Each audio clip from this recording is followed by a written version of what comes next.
En este episodio hablaremos de abusos sexuales, abuso a menores y violencia machista. Se recomienda discreción a la audiencia.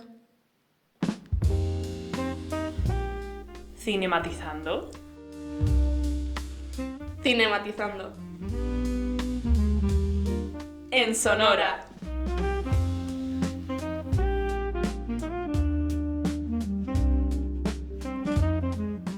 Episodio presentado por Laura Paradinas y Esther Martínez. Pues bueno, estamos. Laura, presenta tu anda, que yo estoy un poco del cerebro bloqueado. Bueno, buenos días, oyentes. Estamos aquí Esther y yo y tenemos una invitada muy especial que es Olivia Silva. Para hablar del tema queríamos a una persona que realmente supiera sobre esto y la verdad es que Olivia es una persona que está súper informada sobre todos estos temas, sobre feminismo, sobre la mujer en el cine.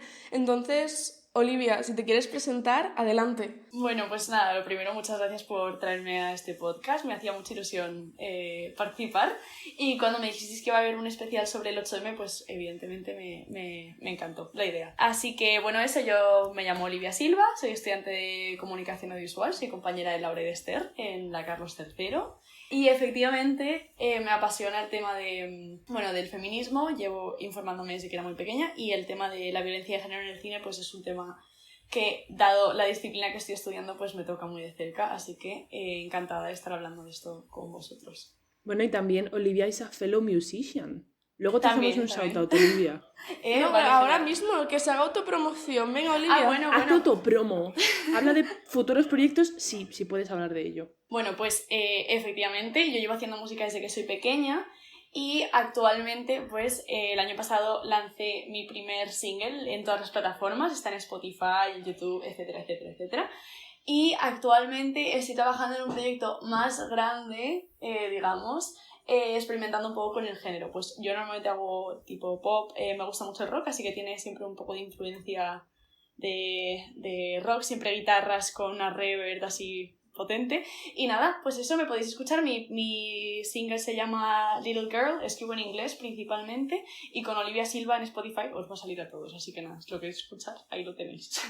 Luego lo ponemos en historias, fantástico. Sí, luego lo podemos poner en historias así como... ¡Id a escucharlo! Genial, gracias, chicas.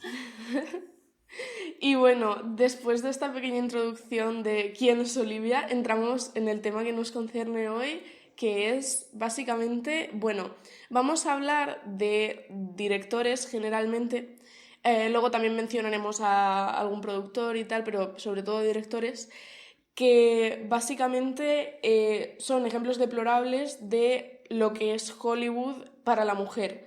Porque en la industria del cine hay muchos abusos de poder, hay muchas instancias de violencia, tanto patriarcal como machista, como sexista, etc.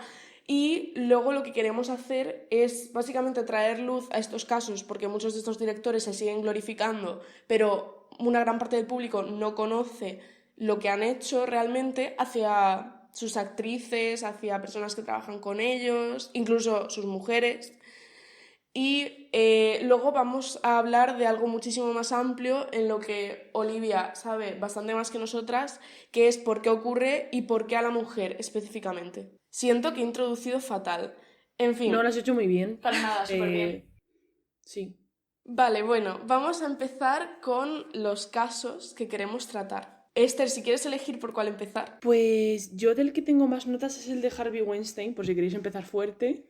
Venga, sí. Vale, pues bueno, Harvey Weinstein, rápidamente para quien no lo sepa, es un productor americano que ha trabajado en películas muy famosas, sobre todo con filmografía de Tarantino, y alguna vez con Scorsese y por ejemplo con la película Shakespeare in Love, que eso no lo sabía, y es cofundador junto con su hermano de Miramax, para que entendáis que este es un hombre poderoso en la industria y mucha gente buscaba trabajar con él, tener reuniones con él. En 2017 empiezan a llegarle a aparecer denuncias hacia Harvey Weinstein por violencia sexual contra actrices, mujeres que trabajaron con él, y testimonios incluso de su ex asistente, que me parece un testimonio muy importante, ¿vale? Y entonces todo esto se va escalando y llegó a ser reportado por más de 100 mujeres, se dieron más de 100 casos y estos casos se remontaban a 30 años antes de 2017. O sea, esto es una cosa muy fuerte y es un señor que tuvo mucho, mucho poder y muchísima influencia en Hollywood. Una de las personas que fueron más vocales y más importantes para que se empezara a denunciar a Harvey Weinstein fue su ex asistente, que dio una entrevista que me he escuchado y he tomado notas. Ella decía, con Harvey no existía la palabra no. Ella dijo que siempre se sintió emocional y mentalmente, pero nunca físicamente, amenazada por él. O sea, se sentía amenazada, pero nunca llegó a hacerle algo físicamente, pero la sometía a un estrés y un peligro emocional bastante considerables. Y entonces la entrevistadora en un momento dado le pregunta, ¿usted cree que Harvey Weinstein es un adicto al sexo? Y dice ella, no creo que sea un adicto al sexo, creo que es un adicto al poder. Y esa frase me parece muy importante porque lo hemos comentado antes, se dan muchísimos casos de abusos de poder en esta industria y las personas más afectadas siempre son las mujeres. Y nada, hubo una ocasión en Cannes que había otra ayudante trabajando acompañando a Weinstein ese día como esta ex asistente y Weinstein la agredió sexualmente y le vino llorando a la otra ex asistente, a la ex asistente que ha dado esta entrevista y ella confrontó a Weinstein y le dijo, sí que has hecho esto, está esta chica aquí destrozada, pues o te entregas o te voy a denunciar. Y ahí fue cuando Weinstein se entregó a las autoridades. Así que nada, bastante estremecedor. Y bueno, en general ella decía que cuando ella era la que gestionaba las reuniones de Weinstein y tal, y siempre él en su suite tenía las reuniones con los actores y actrices que querían ir a hablar con él o con los directores, y ella se daba cuenta de que las actrices que entraban y salían estaban incómodas, y una le llegó como a dar un consejo a la ex asistente, le dijo, mira, cuando estés con Weinstein, procura sentarte en sillas que tienen brazos y nunca en sofá con él, y nunca te quites la chaqueta. Y ella empezó a decir, vale, esto es muy fuerte, mi jefe tiene un serio problema. Pues una verdadera chica de chicas. Me alegro mucho de que estuviera ella allí para advocar por lo que pudo advocar en el momento. Sí. Sí, la Y verdad. bueno... Ah, sí, Olivia, di. No, que creo que es muy importante cuando las mujeres, estamos presentes en este tipo de situaciones porque al final, aunque nosotras mismas es muy común que propias esclavas del patriarcado nos convertamos en verdugos de otras mujeres también víctimas de este sistema, es súper importante darle el reconocimiento a aquellas mujeres que realmente logran salir de ese entramado y realmente hacer un cambio. Sí. Así que, bueno, si alguien quiere comentar algo de lo que sabe sobre este caso. Bueno, luego hablaremos más de Weinstein porque lo vamos a vincular con Woody Allen, así que esperaba que hablemos de su caso. Pero yo sobre Weinstein quería mencionar que entre las personas afectadas estuvo Uma Thurman. Pasaron muchas cosas en los rodajes de Tarantino, ahora pasaremos a Tarantino. Pero Weinstein, lo que queríamos mencionar así muy brevemente es que fue marido de la actual mujer de Adrien Brody, que no lo vamos a mencionar aquí, pero si os queréis informar sobre sus asuntos, que realmente no son tanto abuso de poder, por eso no lo hemos incluido, y cómo ha tratado a su mujer también en la ceremonia de los Oscars y tal, pues sentiros libres de hacerlo. Está todo en Google. Y bueno, después de esto pasamos a Tarantino. Pues básicamente Tarantino no es de las personas más problemáticas que tiene Hollywood, pero sí que es verdad que siempre se le ve como este ídolo y realmente también tiene cosas polémicas. Bueno, ahora que hemos hablado de Weinstein, la primera, que fue productor en muchas de sus películas, o sea que tenía contacto con personas que eran bastante cuestionables en su trato a las mujeres, pero también tuvo algunas manifestaciones de poder, no sexuales, pero sí en el rodaje de forzar a actrices a hacer ciertas cosas con las que no se sentían seguras. Por ejemplo, en Kill Bill 2 hay una escena de un coche que grabó con Uma Thurman y ella no quería hacerla porque le parecía muy peligrosa, pero le convenció porque le dijo, no, va a ser una línea recta, no te preocupes, no te va a pasar nada. Tuvo que ir por encima del límite de velocidad y básicamente Turman terminó en el hospital porque se lesionó, porque Tarantino insistía en no utilizar a una persona que fuera experta, o sea, una doble o algo parecido. Y es algo que Tarantino dice que es de sus mayores arrepentimientos en la carrera y hace poco sacó a luz las imágenes de lo que había pasado, pero, o sea, Turman también culpó directamente a Weinstein porque nunca le permitió ver las escenas para que no tuviera acciones legales. Recordemos que Turman recibió acoso sexual por parte de Weinstein, además de eso. Entonces, realmente no ha manifestado ningún tipo de abuso sexual, es cierto, pero ha hecho cosas que siguen estando dentro del sistema patriarcal. ¿Vosotras qué opináis de este tipo de casos, chicas? A ver, yo pienso que muchas veces la violencia de género la achacamos muchas veces únicamente a lo que es el acoso o abuso sexual, pero creo que podemos extrapolarlo a otros casos. De hecho, Esther ha hablado muy correctamente de que Harvey Weinstein era un adicto no al sexo, sino al poder. Creo que abusar de tu poder sobre otra persona es un tipo de violencia clarísimo, creo que no es discutible y realmente creo que es uno de los principales problemas que hay con respecto a las mujeres en el cine, ¿no? Creo que nos exige siempre mucho más a nosotras en todo tipo de disciplinas laborales, donde históricamente siempre han estado dominadas por los hombres y al final ese abuso de poder que ejercen estos directores o productores, como es el caso de Harvey Weinstein, pero ahora centrándonos en Tarantino, como muchos otros, es esa presión extrema que realmente es un maltrato psicológico que no ejercen con los actores masculinos, pero sí con las actrices femeninas, exigiendo como una veracidad enferma que realmente no es sano para ningún tipo de vínculo humano que se pueda establecer con ninguna persona, ¿no? Creo que eso es un tipo de machismo, incluso aunque no haya conductas de agresión sexual.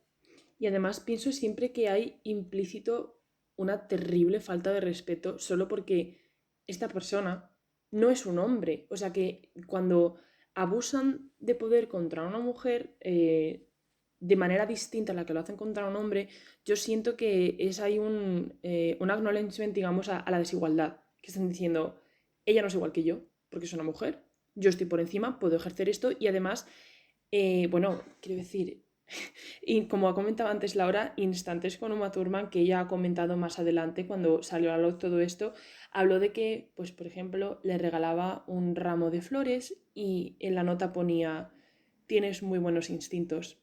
La seguía adentro de una sauna e incluso intentaba exponer su cuerpo a ella, casi como prácticamente flashearla, ¿vale? Bueno, todo esto que está diciendo Esther se refiere a Weinstein. Estoy hablando de Weinstein, lo siento muchísimo, estoy hablando de Weinstein. Pero sí, también me parece muy bien lo que dice Olivia de que igual Tarantino no en ningún momento ejerció violencia sexual o física contra Uma, pero sí que es verdad que la presionó mucho a hacer esta escena que ella no quería hacer y lo dijo claro.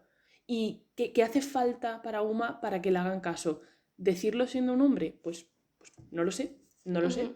Y además estuvo conchavado con Weinstein con lo de que él le dijo, mira, te puedo enseñar el vídeo si pones por escrito que no vas a hacer la denuncia. Y Uma dijo, no, esperó 15 años, obtuvo el vídeo por fin y denunció. Tuve que esperar 15 años.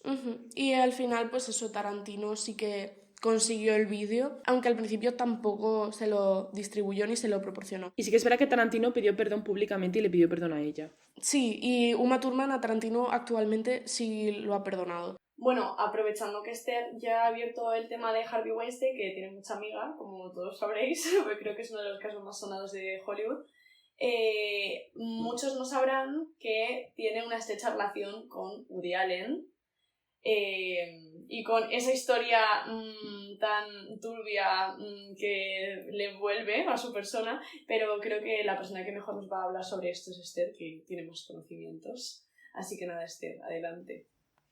Muchas gracias. Vale, yo estaba investigando sobre Harvey Weinstein y me encuentro con un periodista y abogado que fue uno de los que más cubrió este caso y a las que más mujeres entrevistó. Se llama Ronan Farrow, igual el apellido os suena.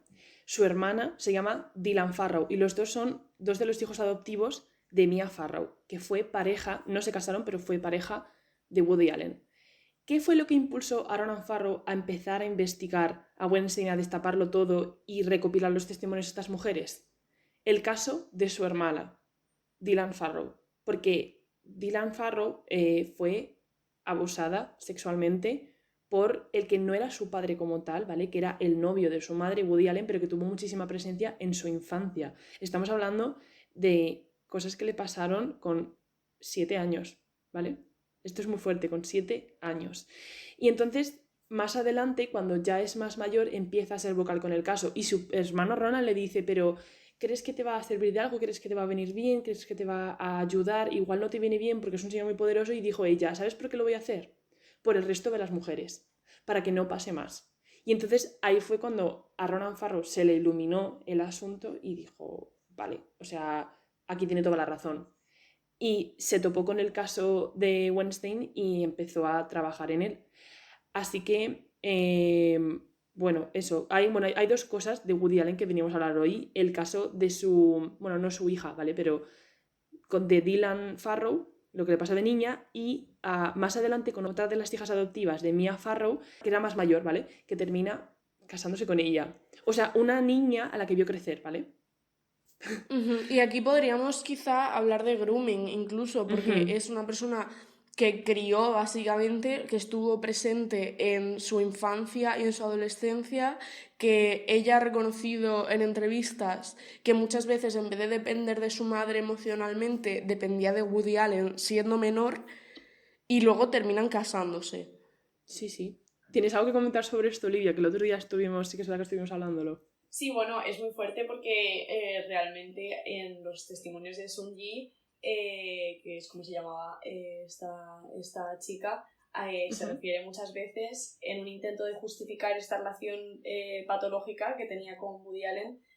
Los argumentos eran que, bueno, que ella tenía que él le veía como una figura muy protectora y muy paternal, y de hecho esto lo secundó Woody Allen muchas veces, alegando que sí, que es que a ella le gustaba y necesitaba sexualmente tener un incentivo de figura paterna en sus relaciones sentimentales. Pero vamos, que realmente no me sorprende para nada que Woody Allen tuviese este tipo, o sea, de conductas, porque también nos estuvimos hablando Esther y yo el otro día. Woody Allen tuvo una estrecha relación con Jeffrey Epstein. O sea que, que sabemos que es otro personaje que tiene también mucha amiga en relación al tema de la pedofilia y la distribución de pornografía infantil. Entonces, bueno, aquí ya no estamos hablando solo de la vulneración de los derechos de la mujer, sino también la vulneración de los derechos de la infancia, porque, bueno, estamos hablando de algo que es ya pedofilia, ¿no? Pero realmente este tipo de casos se dan muchas veces, ¿no? Lo estamos viendo, hay cada vez, pues siempre ha habido, pero ahora está dando mucha más visibilidad a muchísimos actores de Hollywood que han sido considerados además sex symbols e incluso han tenido una idealización muy grande por parte del público femenino, como es el caso de Robert De Niro o, por ejemplo, DiCaprio, que ahora es muy sonado en redes sociales, que no es capaz de salir con una mujer mayor a 25 años. Pero lo más preocupante, en mi opinión, no es que haya hombres mayores saliendo con mujeres jovencitas, que eso ha pasado toda la vida y va a seguir ocurriendo, lo cual me parece enfermo y patológico. Pero lo que me parece más grave es que como sociedad estemos normalizando este tipo de conductas. El hecho de que Robert De Niro tenga, ¿cuántos? 83, 84 años y o sea, ha sido padre hace un par de años, con una mujer, no sé cuánto, 30 años más joven que él. Realmente me parece preocupante que estemos normalizando este tipo de conductas, sinceramente, aunque sean consensuadas, consentidas. Me parece que es bastante preocupante, y en el caso de Woody Allen no es una excepción. O sea, creo que realmente, aparte de ser un problema que haya hombres mayores que se sientan atraídos hacia mujeres que pueden ser no solo sus hijas, sino también sus nietas, me parece preocupante que como sociedad no estemos castigando este tipo de conductas y las estemos perdonando, e incluso siguiendo exaltando la figura de este tipo de directores. Pero bueno, eso ya es otro tema, así que Esther, si quieres continuar con la historia de Woody Allen y Sun-Ji. Por supuesto. O sea, para incidir más en que Woody Allen es, o sea, un pedófilo, o sea, tiene el título de pedófilo, que sepáis que la cronología es la siguiente. A Sonjie Previn no sé con qué edad la adopta su madre adoptiva, pero conoce a Woody Allen cuando ella tiene 11 años. Con 21 años, cuando Sonjie Previn tiene 21 años y él tiene 56, empiezan a salir. Pero en ese momento, Woody Allen estaba todavía saliendo con Mia Farrow, que no era marido y mujer, pero que eran pareja. Entonces fue a las espaldas de la que es la madre de Sonjie Previn, ¿vale? Esto para empezar. Y a la vez que pasa esto, mucho más pequeña es Dylan Farrow y sucede el terrible episodio en el que Woody Allen, bueno, aquí deberíamos poner un trigger warning al principio del episodio, ¿vale, Laura? Por si luego lo podemos grabar, pero básicamente la tocó en sus partes íntimas siendo ella muy niña y le pidió que se tumbase, hizo todo eso en una habitación de la casa mientras el resto estaban fuera. Y es que además hay un documental que muestra imágenes de vídeo pues, con una cámara casera de ellos en familia y cómo Woody Allen tenía especial, no sé cómo decirlo, pero sensibilidad por esta niña, Dylan, y todo el rato estaba pues toqueteándola, con ella, jugando, cogiéndola de maneras que no eran del todo apropiadas, ¿vale? Y eso fue escalando.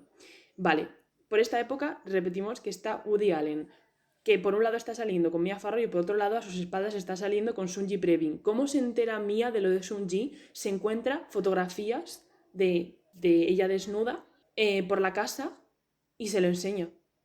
Y entonces, en ese momento, justo se entera también de lo que le ha pasado a su hija Dylan y van a denunciarlo. Van a las autoridades a intentar denunciarlo o a un médico, a un pediatra de niños. Y entonces lo que sucede es que Sonjie y Woody Allen argumentan en contra de esto muy fuertemente todo el rato y Woody Allen siempre lo negará, muy al pesar de Dylan y de su hermano y de su madre, porque alega que eso fue una cosa que se inventó Mia Farrow por celos hacia Sonjie.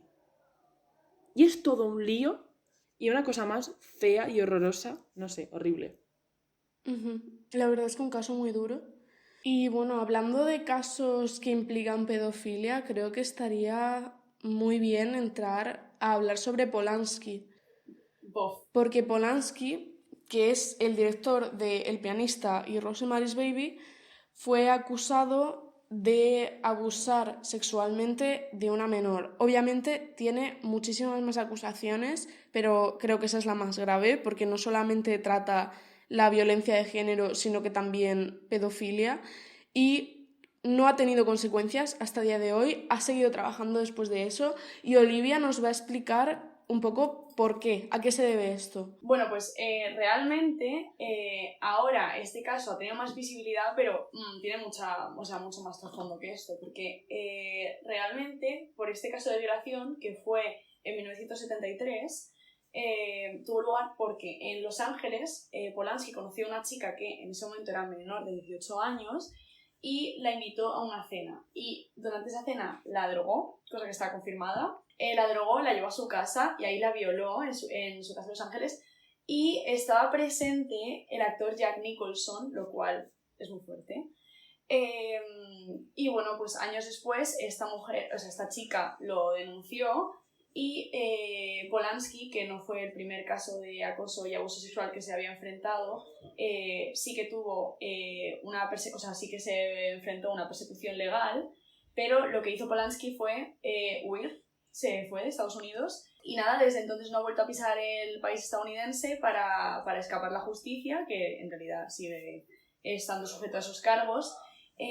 Pero lo grave es que en 2009 una lista de cientos de actores y directores de cine firmaron un acuerdo pidiendo la liberación de estos cargos contra Polanski, alegando que era todo mentira y que era inocente. Lo más fuerte de este caso, en mi opinión, es que muchas de estas personas que firmaron este acuerdo eran incluso mujeres. Ya he dicho antes que muchas veces se nos convierte en propias verdugas del patriarcado. Entre estas mujeres, los nombres más sonados podrían ser Tilda Swinton, desafortunadamente, porque amo a esa mujer, y por ejemplo Natalie Portman. Y entre los hombres también está David Lynch, lo cual también me dolió muchísimo. Pero la única actriz que a día de hoy se ha mostrado públicamente arrepentida por haber firmado ese acuerdo en 2009 ha sido Natalie Portman. que alegó que realmente la mayor parte de los directores y actores estaban firmando ese acuerdo. En 2009 fue en gran parte por una gran presión social por parte de la industria de Hollywood y todo el mundillo, y porque había muchísima difusión de información falsa y muchísima creencia de que realmente eran unas acusaciones falsas, como siempre se deslegitimiza la narrativa de la víctima, diciendo que era realmente una forma de sacarle la fortuna a Polanski, ¿no? Entonces, bueno, a mí cuando yo me enteré de la existencia de esta lista, la verdad es que me afectó bastante, pero pienso que, bueno, que las cosas son mucho más complejas cuando hablamos de defender a este director, ¿no? El problema creo que es que se ha pedido en numerosas ocasiones la extradición de Polanski de nuevo a Estados Unidos para poder ser sentenciado, pero nunca se ha llevado a cabo. Por lo tanto, este hombre no se ha enfrentado a ningún tipo de repercusión legal sobre sus actos, lo cual ahora se está intentando que ocurra.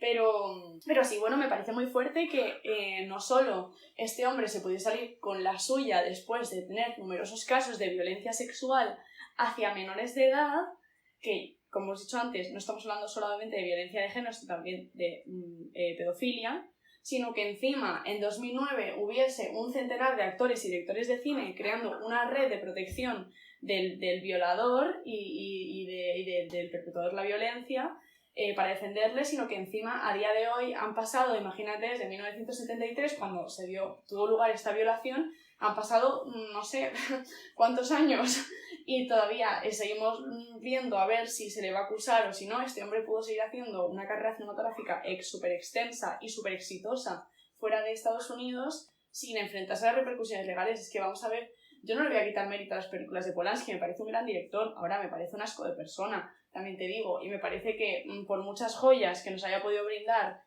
años después, este hombre tenía que estar entre rejas. No, ninguna de las películas que tuvieron lugar después de salir a la luz estas acusaciones tenían que haber ocurrido. Este hombre tenía que haber estado encerrado. Esa es mi opinión. Sí, Pues completamente de acuerdo. díselo, reina. Y además hay una cosa que me entristece muchísimo, que pasa con muchísimos casos de crímenes en los que hay una violación o algún tipo de violencia sexual ejercida de la que hay pruebas hasta cierto momento, o sea, pruebas biológicas, pero como con fecha de caducidad. Años después, los poderosos abogados que este señor se puede pagar pueden decir, ah, no, pero ¿qué pruebas? ¿Qué pruebas? ¿Qué restos genéticos biológicos? Ah, y es una cosa que me da muchísima rabia. Luego también hay un problema, y es que usualmente las víctimas de violencia sexual o de abuso o de algún tipo de cosa violenta, años después es posible que tengan problemas para recordar los eventos por una cuestión de la gestión del trauma, ¿vale? Ujú. O que incluso duden de sí mismas, porque hay una cosa y es que las mujeres que son víctimas de abusos sexuales se las cuestiona muchísimo hasta un punto en el que ellas mismas pueden llegar a cuestionarse, que será una reacción completamente normal. Y entonces cuanto más tiempo pasa, más difícil es tratar estos casos y me da muchísima rabia porque estos casos son que primero no tendrían que pasar y segundo, inmediatamente cuando pasan, deberían sin cuestión tratarse lo más rápido posible, encarcelar a la que tienen que encarcelar y sé que es muy difícil, pero está muy mal gestionado. Espabilense, por favor, Ujú. espabilense. Sí, es algo que se debería hacer, o sea, se debería tener muchísima más mano dura a la hora de sentenciar a estos hombres que han cometido actos atroces y realmente eso, o sea, muchos se van de rositas y no tienen ningún tipo de consecuencia. Sobre todo los que son poderosos y los que trabajan en una industria tan querida como la del cine, que hay que saber separar. Y lo que ha dicho Olivia, Ujú. de que esas películas no tendrían que haber salido porque este señor debería estar en la trena pudriéndose, es completamente verdad. Es completamente verdad. Es que, a ver, yo Ujú. realmente, mira, yo no soy partícipe de... No es que no sea partícipe, es que creo que es mucho más complejo, ¿no? Cuando se habla de separar al artista de la obra, creo que hay veces que es muy complicado. Pienso que hay muchos factores que influyen, si el autor sigue vivo, si el autor falleció, si la retribución económica se la va a llevar esta persona o su familia o va a ir para el Estado, etcétera, etcétera. Pero creo que más allá de si debemos separar obra de autor, es importante saber que muchas veces se perdonan casos muy graves de violencia por amor al arte, entre comillas, o por el arte, en el nombre del arte, y realmente, creo que, en mi opinión, y creo que en este caso sí debería ser la opinión de todo el mundo, es mucho más importante la vida y la integridad física y mental de otro ser humano que las grandes obras artísticas que nos pueda brindar un psicópata, sinceramente. Ujú. Sí, completamente. Y bueno, hablando de psicópatas, bueno, quizá no psicópatas, aquí no vamos a diagnosticar a nadie, pero tenemos Imbéciles, el caso, efectivamente, tenemos el caso de Bertolucci y Marlon Pof. Brando en El último tango en París, que la verdad es que yo no estoy como para diagnosticar a nadie, no soy psicóloga, pero es algo muy fuerte que hicieron y que sí que muestra una ausencia de empatía muy, muy clara. Y es que, yo vi Los Soñadores de Bertolucci y fue una película que me gustó mucho y hablé con Olivia sobre ello y, porque la tuvimos que ver para clase, y me dijo, porque yo estaba pensando en ver otras películas del cineasta, algo que había hecho en su película El último tango en París. Entonces, Olivia, si quieres hablar tú del tema, yo lo sé por ti. Vale, no, este tema me apasiona, no me apasiona, pero me hierve la sangre, porque a mí personalmente Los Soñadores sí me gustó muchísimo la película, de hecho la vi 2 o 3 veces, y cuando estaba investigando para ver más películas de Bertolucci me encontré con el caso del último tango en París y se me partió el alma en 1000 pedazos. Básicamente, para quien no lo sepa, El último tango en París es una película del 72 protagonizada por Marlon Brando y Maria Schneider, en la que Maria Schneider en ese momento tenía 19 años. Destaco esto porque me parece un dato importante. Y fue una película erótica, ¿vale? Artística, pero erótica. No era pornográfica, pero vamos.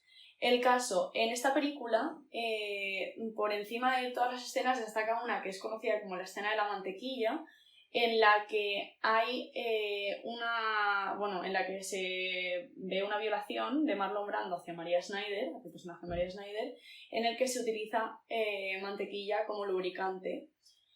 ¿Qué es lo preocupante de esta escena? Aparte de, la temática, pero ya eso es otro tema, que Maria Schneider no tenía conocimiento sobre esta escena. Entonces, la violación se llevó a cabo en la gran pantalla sin un consentimiento previo por parte de la actriz, por lo tanto todo lo que vemos en pantalla es real. Maria Schneider tuvo un ataque de pánico, empezó a gritar, a forcejear, a intentar liberarse de Marlon Brando, que ejerció una violencia física bastante fuerte contra ella para someterla, y a todo esto, Bertolucci rodando la película, ¿no? Y todo esto es lo que vemos a continuación. Maria Schneider evidentemente nunca perdonó ni a Bertolucci ni a Marlon Brando, le dejó un trauma de por vida, como es lógico, porque fue violada en la gran pantalla y todo el mundo lo ha visto durante los años posteriores, y Bertolucci ha reconocido públicamente que esto ocurrió así. Pero lo más grave, lo más fuerte de este caso es que Bertolucci no ha mostrado nunca ningún arrepentimiento sobre lo que ocurrió en la gran pantalla. Es más, nunca ha entendido por qué Maria Schneider no le llegó a perdonar ni a él ni a Marlon Brando. Y hay una entrevista que a mí me dejó helada. De hecho, en esta entrevista Bertolucci dice no que se arrepiente de haberlo hecho, sino que es verdad que piensa que a lo mejor fue demasiado duro con Maria Schneider, o que tal vez las cosas no que se deberían haber hecho de otra manera, pero que sí, que sentía lástima por cómo se había sentido Maria Schneider, pero que lo volvería a hacer. O sea, que realmente él en realidad lo volvería a hacer, que le parece que él tenía que hacer las cosas de esa manera porque él lo que quería era que ella no actuase en la angustia, no actuase el terror, no actuase la vergüenza, sino que lo sintiese de verdad, porque él quería verdad en la pantalla. Lo cual me parecen unas acusaciones que resumen bastante bien cuál es el sentimiento general de estas personalidades tan famosas de Hollywood respecto a las mujeres, donde se legitimiza esa violencia, como he dicho antes, en el nombre del arte, cuando al hombre no se le exige ese tipo de maltrato psicológico, físico, esa violencia, porque del hombre se espera que, bueno, se va a lograr efectivamente todo lo que el director puede querer. Sin embargo, la mujer, como hay una tendencia a infantilizarnos, hace falta perpetuar violencia real para conseguir una reacción veraz. Bueno, a mí este caso me parece uno de los casos más duros de la industria, sobre todo porque el propio director reconoció que esto fue real. Nunca se tomó ninguna acción legal en contra de Bertolucci, ni se llevó a la justicia. Este hombre falleció tranquilo en su casa o en el hospital, pero el caso Bueno, es por que lo menos falleció. Sí, bueno, falleció, pero es que falleció con toda la comodidad y todo el dinero del mundo, ¿sabes? Este hombre, como he dicho antes, debería estar, como con Polanski, debería estar entre rejas y debería haber muerto en prisión, sinceramente. A mí me parece que lo que le hicieron a María Schneider no tiene ningún tipo de perdón. Yo pienso mucho en el caso de esta mujer y es que me parece, sobre todo me parece tan duro la frialdad con la que este hombre en la entrevista reconoció todo lo que le habían hecho pasar a esta mujer. Bueno, en fin, el caso. Me parece un caso terrorífico y una gran representación de cómo son todos los casos de acoso sexual en la industria de Hollywood. Y aquí yo creo que se puede hablar de un problema mucho más profundo y es el que se enfadase porque nunca lo perdonase. Y es que siento que muchas veces, o sea, esto ya no es de la industria, esto ya va intrínseco en nuestra sociedad, se piensa que las mujeres tienen como un deber de perdonar. Y creo que esto es algo que está como muy implícito en nuestra sociedad, pero es como que si una mujer es abusada, tiene que perdonar al abusador. Si una mujer ha tenido experiencias muy negativas con una persona, también tiene que perdonar. Es como que la sociedad hace de mediador para un conflicto que realmente, más que mediación, necesita muchas veces espacio para la víctima y sobre todo una condena para el abusador. Y es algo muy fuerte que se espere que las mujeres, después de ser abusadas, ser golpeadas, ser lo que sea, tengan que perdonar al abusador. Y es que además, no solo porque estamos pidiéndole a una persona que perdone a alguien que le ha causado tanta violencia, tantos problemas y un problema que hace eco por los siglos de los siglos, ¿vale? O sea, estamos hablando de que siempre en la sociedad, y a veces aquí entra un poquito, a lo mejor, creencias de la gente, se piensan que cuando tú perdonas, dejas ir el dolor. Eso es mentira. Y tú además, ese dolor puede que nunca se vaya. Estas personas, si tienen la suerte de poder recibir un trato psicológico, pues lo sabrán gestionar, pero ni ese dolor, ni ese recuerdo se va a ir jamás, ni las consecuencias, ni muchísimo menos va a hacer que se vaya el perdonar a alguien. Te perdono, ay, qué liberada me siento. Lo siento, pero no. Lo siento, pero no. Yo al menos no. O sea, hay gente que no merece un perdón. Y gente además que es que se aferra a ese perdón. O sea, tú imagínate a estos hombres que consiguen su perdón y dicen, ay, soy un santo. Ay, no me tengo ni que ir a confesar. Venga.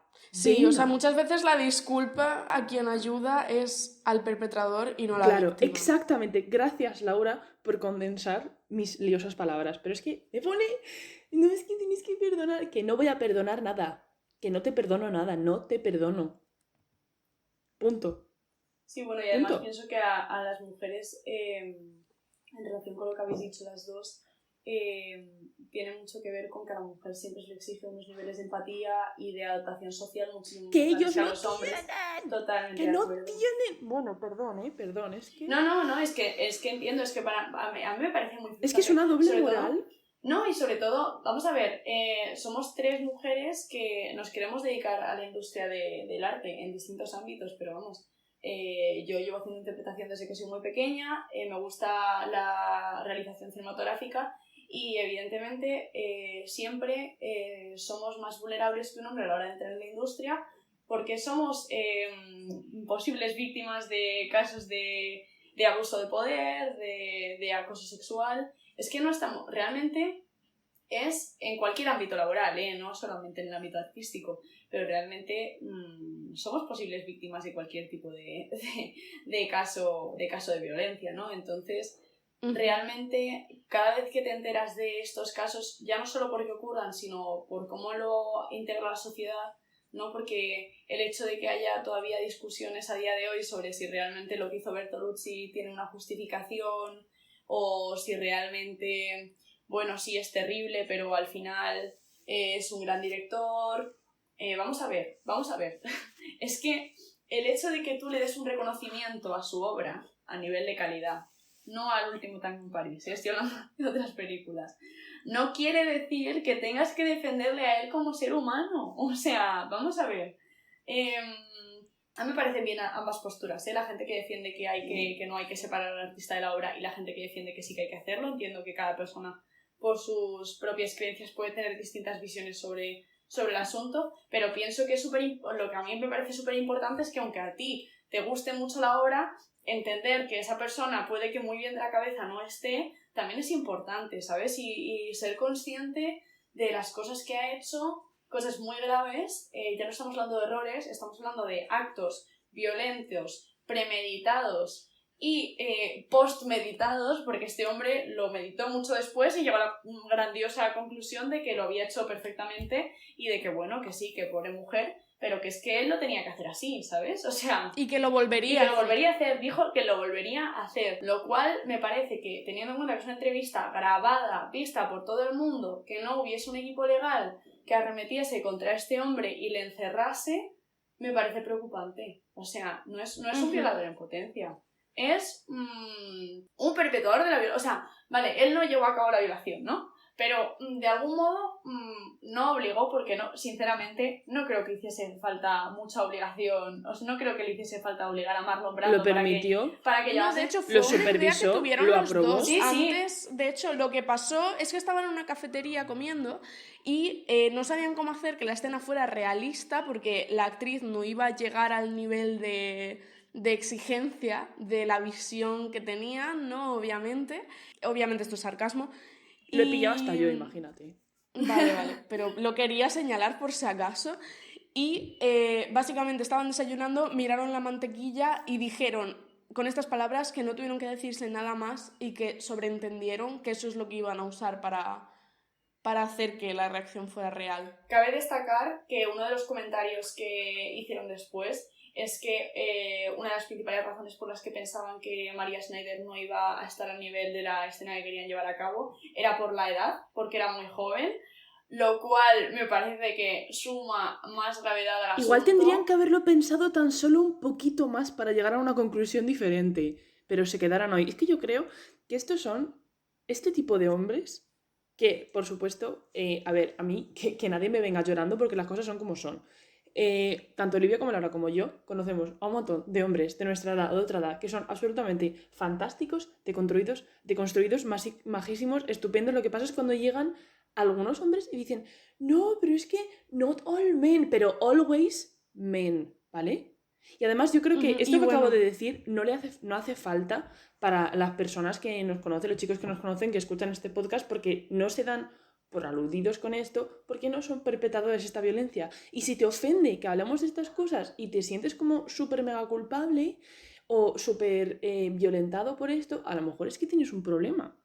Y bueno, también dejar en claro que no es que los hombres no sean víctimas de abuso en la industria, porque obviamente también pasa. El problema y lo fundamental es que a los hombres cuando les pasan estas cosas, porque obviamente también pasan, no se les exige que disculpen al abusador, no se les exige que hagan como si no hubiera pasado nada, no se sobreentiende que es algo completamente normal, sino que una vez que sale a la luz, que muchas veces también no sale por el poder, pero cuando sale se entiende y se entiende que la persona que ha ejercido la violencia tiene que terminar con unas ciertas consecuencias. No se puede decir lo mismo para los casos hacia mujeres, que es lo que es verdaderamente grave y lo que nos señala que seguimos viviendo en un patriarcado muy fuerte y que las mujeres son incluso más vulnerables a estas cosas, porque obviamente un hombre joven en la industria también puede ser víctima de abusos, pero la diferencia está en lo que se le exige una vez que se descubre este abuso. Bueno, yo pienso que también hay una gran diferencia,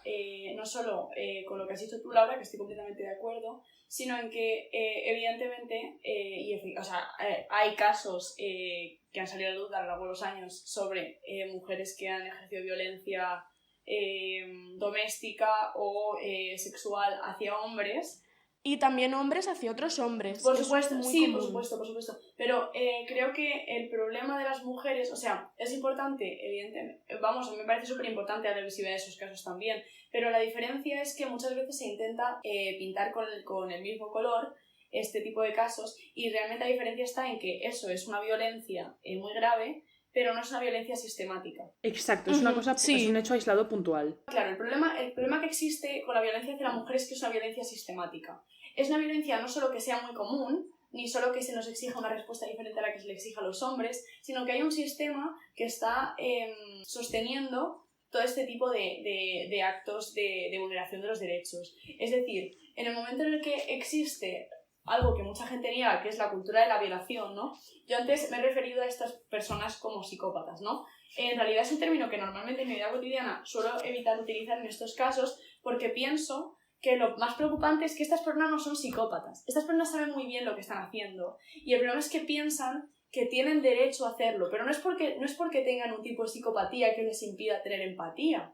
Realmente es porque hay un sistema en el que han crecido, en el que se les ha dado validez a este tipo de actos. Es más, no solo validez, se ha premiado este tipo de actitudes hacia la mujer. Cuando tú creces en un ambiente donde a ti te enseñan que está bien violentar a otro ser humano, que ese ser humano está por debajo de ti y que tú, sobre todo, tienes derecho a tener sexo, cosa que es clave, porque el sexo para los hombres no es un privilegio, es un derecho. En el momento en el que tú a los hombres, como ha dicho Esther, por supuesto, cuando se habla de estos temas hay mucha equivocación en pensar que se refiere a todos los hombres del planeta Tierra, no estamos hablando Y no es verdad eso. del sistema intenta enseñar a los hombres unos valores igual que intenta enseñar a las mujeres otros, ¿sabes? Pero bueno, el patriarcado es sexista y perjudica a todos, no nos perjudica solo a las mujeres, los hombres también se ven afectados por el propio patriarcado, ¿no?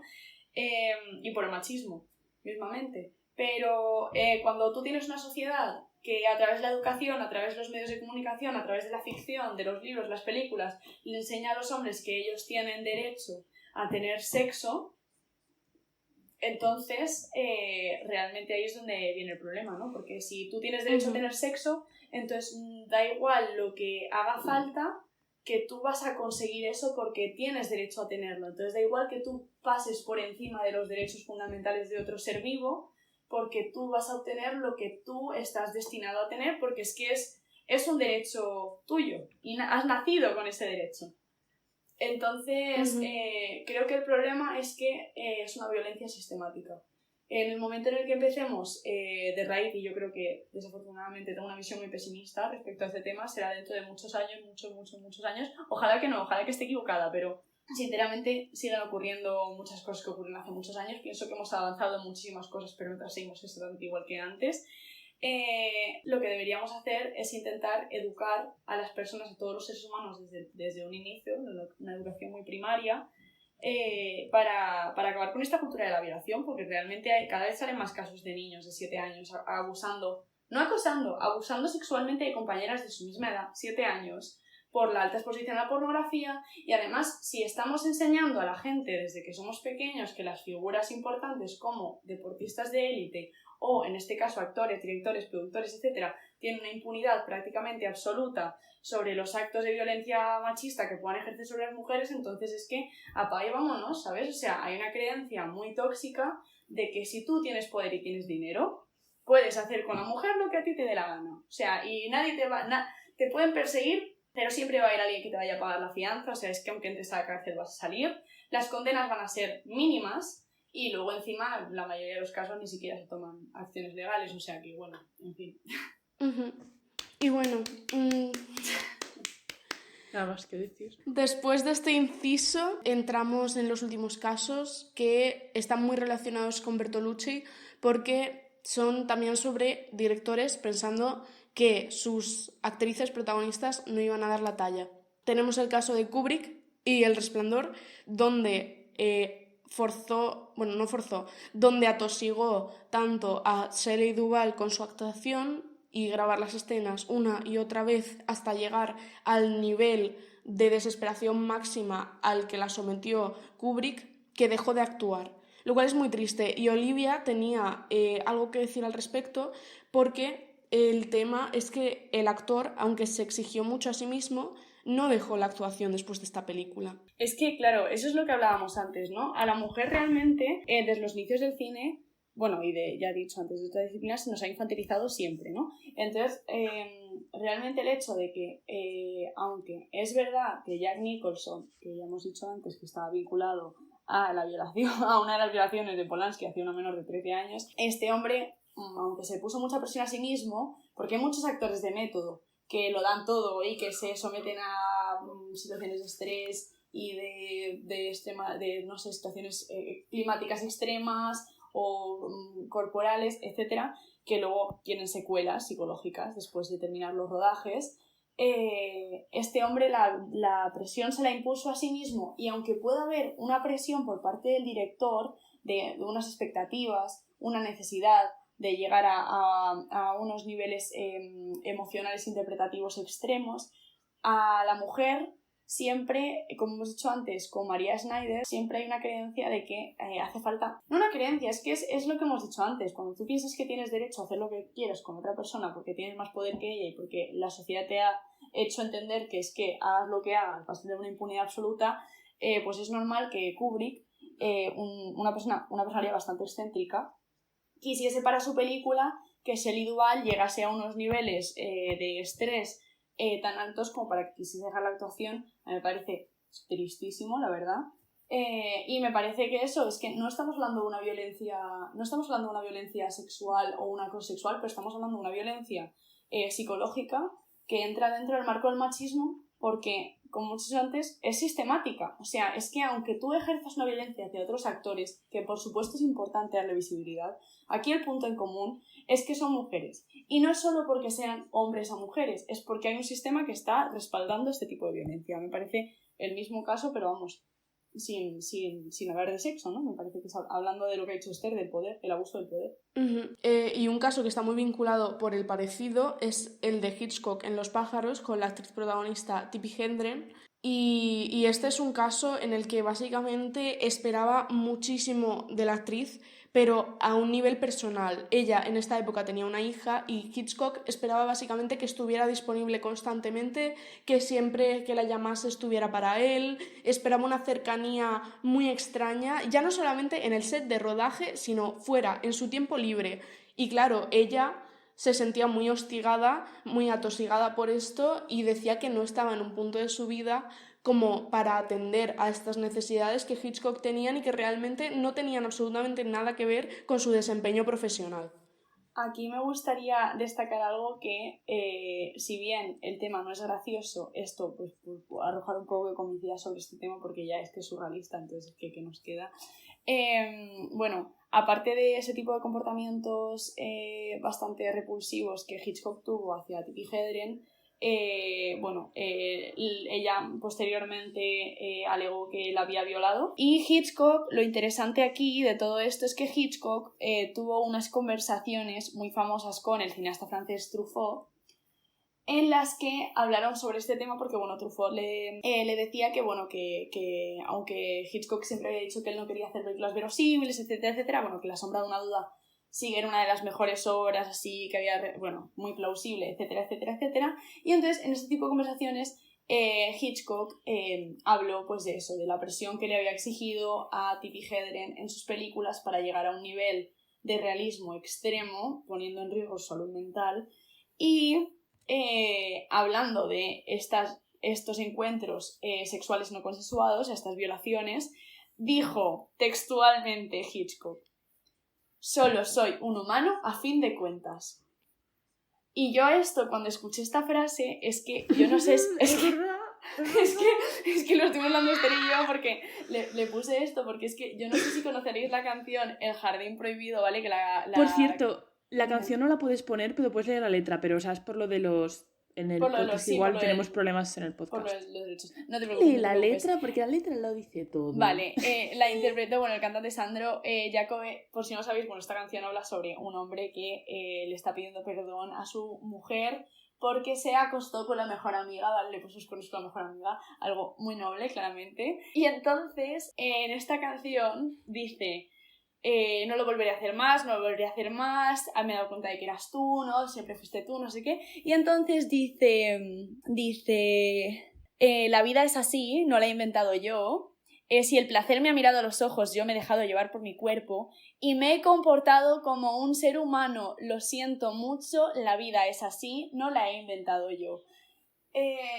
Bueno, yo creo que con esto lo digo todo, porque el hecho de que, y está muy relacionado con lo que he dicho antes, ¿no? De que se achaca muchas veces la psicopatía a este tipo de energúmenos. Y realmente no son psicópatas, que es lo peor de todo. Son perfectamente conscientes de lo que están haciendo y como piensan que tienen validez, bueno, sí, tal vez mis acciones fueron desmedidas, tal vez fueron exageradas, tal vez estuvieron fuera de lugar, pero es que al fin y al cabo yo solo sucumbo a la tentación. Y nos podríamos poner muy filosóficos y podríamos hablar de Adán y Eva y de la fruta prohibida y del Edén, pero bueno, creo que ya es demasiada movida. Pero al fin y al cabo, siempre la mujer, al final, a nivel de visión social, siempre acaba siendo la tentadora del hombre, que al final solo sucumbe a sus instintos primitivos, se deja llevar por el placer y por el deseo. A lo mejor mi instinto primitivo es ponerme muy violenta con este hombre y pegarle así, ¡pah! Bueno, o castrarles. Pero no puedo hacer eso. ¿Por qué no puedo hacer eso? Porque tengo un cerebro. Porque tengo un cerebro que uso y porque tengo un respeto y una empatía que además, aparte de que las tengo, se me exigen. Y como, que las tengo, no lo voy a hacer. Pero a ellos no. Ese es el problema. Entonces, si yo le digo a alguien, no, es que mi instinto es el puñetazo que te acabo de pegar en la cara, pues no voy a salir impune. Pero ellos sí. Vaya por Dios. Vaya. Claro, por eso este tipo de bromas que suelen hacer muchas veces así en tono de humor, generalmente hechas por mujeres, de ay, es que los hombres son como cromañones, es que los hombres no pueden hacer dos cosas a la vez. Es que al final, cuando tú le quitas valor o le quitas ese reconocimiento de raciocinio a una persona, lo que estás haciendo de algún modo es, sin quererlo, es legitimizar este tipo de comportamientos, pero cuando una persona tú estás diciendo que es incapaz de razonar o de distinguir lo que está bien o está mal, o es que los hombres son muy primitivos, es que ellos no sé, o es que son más simples que un muelle, ¿no? Este tipo de comentarios, al final, pensando que es un ataque hacia el género masculino, es un arma de doble filo, porque lo que estás haciendo es, sin querer, bueno, pero porque vamos, es que es lo que nos ha enseñado, ¿no? Yo creo que es una forma de autodefensa que se ha impuesto, ¿no? El decir, no, es que nosotros somos así, es que yo no puedo evitarlo, ¿no? Es que yo tengo un instinto sexual mucho más alto de la mujer, es que los hombres tienen un deseo sexual mayor, entonces tienen que satisfacer sus necesidades, ¿no? Así, en y inglés así, se dice eso, se dice weaponized incompetence, que vendría a ser en español como usar tu incompetencia o tu incapacidad como una herramienta. Y no es que no tengas la capacidad de tratar bien a las personas, a las mujeres, es que a algunos no les da la gana. O han crecido en un entorno en el que no se lo han enseñado. Total. Y por eso... Y aparte que lo que dicen de que los hombres tienen más libido, más deseo sexual, tal, es completamente falso. Se ha demostrado científicamente. Hay mucha gente que lo sigue defendiendo a pesar de la evidencia científica en contra. Por supuesto. Y vamos, es una barbaridad. De hecho, hay muchos hombres que dicen, no, pero claro, es que nosotros tenemos mucha más testosterona. Spoiler, hay muchísimas mujeres que tienen mucha más testosterona que la media. Yo entre ellas, porque tengo ovario poliquístico y mis niveles de testosterona están, vamos, en límites insospechados. Tengo una cantidad de testosterona impresionante y no soy más agresiva que otras mujeres ni tengo más deseo sexual. De hecho, si tienes un nivel de testosterona extremadamente elevado, muchas veces lo que produce es completamente lo contrario, en el sentido de que te baja la libido. Así que bueno, el argumento testosterónico de los hombres se lo pueden ir quitando, que hay muchas mujeres que también lo defienden y verdaderamente estamos muy equivocadas y muy equivocados defendiendo eso si lo seguimos haciendo. Yo pienso que al fin y al cabo realmente todos somos víctimas de un sistema que nos hace perpetuar un tipo de violencia hacia nosotras, en nuestro caso hacia nosotras mismas y en su caso hacia nosotras. Pienso que el problema es legitimizar, bueno, lo que he dicho antes, es que tampoco porque me voy a repetir en lo mismo que he dicho antes, creo que ya más o menos hemos llegado a un consenso las tres de esto, ¿no? Me parece una situación terrible. Pues, afortunadamente hay muchísimas mujeres súper importantes que han existido a lo largo de la historia, que han luchado por nuestros derechos y nos han permitido que a día de hoy estemos aquí hablando sobre este tema libremente. Pienso que ahora también empezamos a tener un montón de estudios sobre mujeres que han sido silenciadas a lo largo de la historia y que ahora las conocemos y le damos el reconocimiento debido a todos los logros que consiguieron en su momento. Y bueno, pienso que, a ver, que aunque sean pasos de hormiguita, pues bueno, que vamos progresando y que la verdad que, no sé, a mí... Yo hay veces que veo la luz al final del túnel, aunque sueno muy pesimista, pero hay veces que la veo. No, pero yo quisiera añadir a colación de esto. Antes has hablado de que no sabes cuánto tiempo va a tener que pasar hasta que logremos enmendar a la sociedad. O sea, me gustaría que no, pero estoy convencida de que de muy mayor yo pues moriré, en plan le diré adiós a este mundo cruel y este mundo seguirá siendo cruel en el sentido de cosa contra las mujeres. Pero sí que es verdad que el buen sitio para empezar es siempre la educación. Y esto me lleva a lo que es el tema central para el que hacemos Laura y yo el podcast, que es el cine. No sé si os ha pasado, pero yo crecí desde niña y empecé a darme cuenta de que en las películas yo sentía que me faltaba algo, porque yo veía los papeles de las mujeres siempre como relegados a una cosa secundaria, muchísimos estereotipos, muchísimas repeticiones de bromas recurrentes y a mí no, yo es que me sentí insatisfecha y pues han pasado los años y por suerte eso he visto que ha ido cambiando y por ejemplo, esto lo comenté en el episodio de los Oscars, este año en los Oscars, si no me equivoco, es el primer año en el que ha habido un número igual de protagonistas y, o sea, de personajes mujeres y protagonistas hombres en las historias de estas películas. Y eso me parece completamente verdad, porque yo he visto estas películas y la mayoría eran historias sobre mujeres. Es que hasta las películas animadas, por ejemplo, mencionar Memoir of a Snail, que está contada desde la perspectiva pues, de una chica. No sé, películas en las que he dejado, ya no siento eso que sentía de pequeña, esa ausencia. No sé vosotras cómo la veíais, pero por ejemplo, la desgracia es que hay directores y guionistas que todavía no saben escribir a mujeres, que es una cosa que pasa siempre. Y no, nunca me siento representada. Y pues ya lo comentamos. Uno de estos ejemplos es Christopher Nolan. Y es que eso, Oppenheimer me gustó, pero me faltó un poco eso. Y sí que es verdad que está basada, es una historia de hechos reales, es casi una biografía, pero no sé, siempre me da Pero lástima y los no es la primera personajes vez. femeninos no son realistas, o sea, por mucho que esté basado en hechos reales, la personalidad de una mujer no se basa en quitarse la camiseta y decir una frase filosófica. O sea, es que en la vida real no pudo ser así. De hecho, es que estoy convencida de que eran mujeres muy fuertes psicológicamente porque estaban apoyando a un hombre que estaba muy perseguido por el sistema, sobre todo por su pasado comunista. Y que, o sea, tenían que tener un mínimo nivel de sensibilidad y de inteligencia y de madurez Que psicológica para nada fue para estar ahí en un representado. primer lugar. Y eso no queda reflejado en la película, en absoluto. Quedan reflejadas como la parte secundaria del hombre y su pareja, pero ya está, o sea, no son nada más, son simplemente su pareja, sirven como icono sexual, como sex symbol y ya está. Yo de todas formas, vale, entiendo lo que dices, Terno, y por supuesto hemos avanzado muchísimo, faltaría más, pero... No lo si nos- suficiente, ¿eh? Por No, si no no, haya quedado claro. pero es que iba a decir, no, ya, pero iba a decir que si nos ponemos a pensar, si nos pudiésemos a pasar todas las películas por el test de Bechdel, a ver cuántas las pasaban, incluso las del Oscar de este año, me planteo. Y bueno, si quieres explicar lo que es el test de Bechdel para los fans que no el lo test de sepan. Bechdel, bueno, es un test en el que, bueno, en el que se hace un estudio social de las películas y en el que se intenta encontrar las escenas en las que los personajes femeninos de la película tienen conversaciones entre sí sobre algo que no está relacionado con los hombres.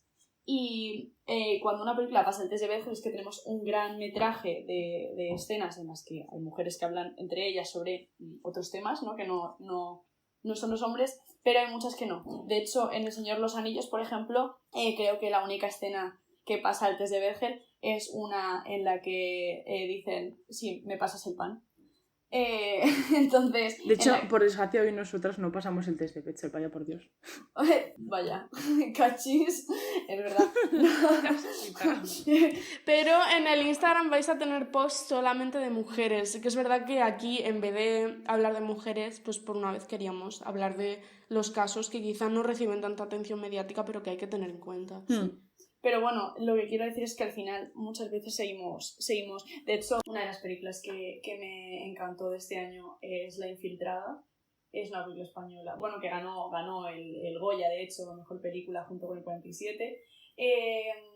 Y bueno, me encantó la película, pero incluso siento que muchas veces somos incapaces de escribir una historia sobre una mujer perfectamente perfectamente capaz en la vida y además valiente y una tía, no sé, con los ovarios bien puestos, si no tiene un tipo de romance o de tensión sexual con un personaje masculino, al final como que la historia pierde, ¿no? Entonces como que siempre tenemos que meter algún tipo de romance o de tensión sexual con un personaje masculino cuando son historias de mujeres, incluso cuando no es estrictamente necesario, sobre todo teniendo en cuenta que aunque sea una historia real, no hay unos archivos o un libro que hable de la experiencia que ella vivió en esa casa, y es mayoritariamente florituras de la directora, muy buena dirección, no estoy intentando quitarle mérito ni a la dirección de la película, pero siento que hay muchas veces que incluso nosotras mismas pecamos en ese asunto.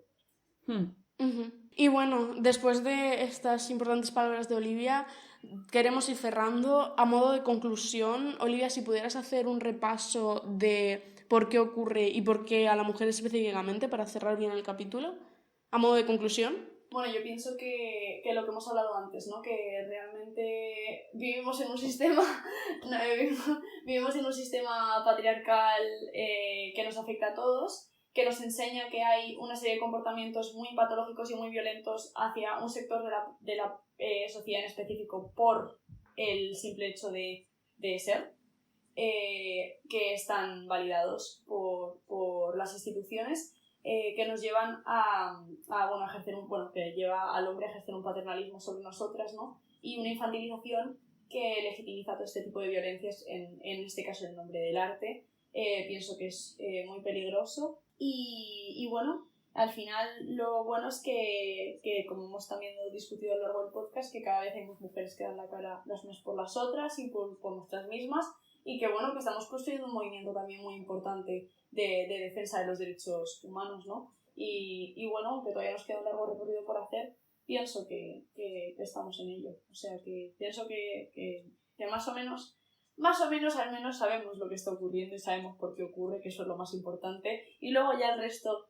lo iremos luchando y lo iremos consiguiendo. Sí, vamos por el buen camino y esperemos que el año que viene la situación haya mejorado un poquitito más.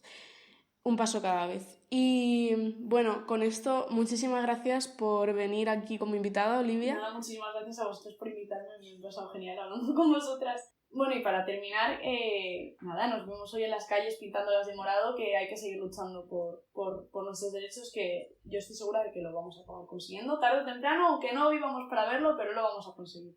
Así que bueno, un beso a todas y mucha fuerza este 8 de enero. Muchas gracias, Olivia. Un beso a todas. Muchas gracias, Olivia. Y no os olvidéis de seguir matizando, fans. ¿De seguir qué? Perdón. Perdón, cinematizando. Feliz 8M y que el 8M sea todos los días. Gracias. Feliz 8M. Feliz 8M. Cinematizando. Cinematizando. En Sonora.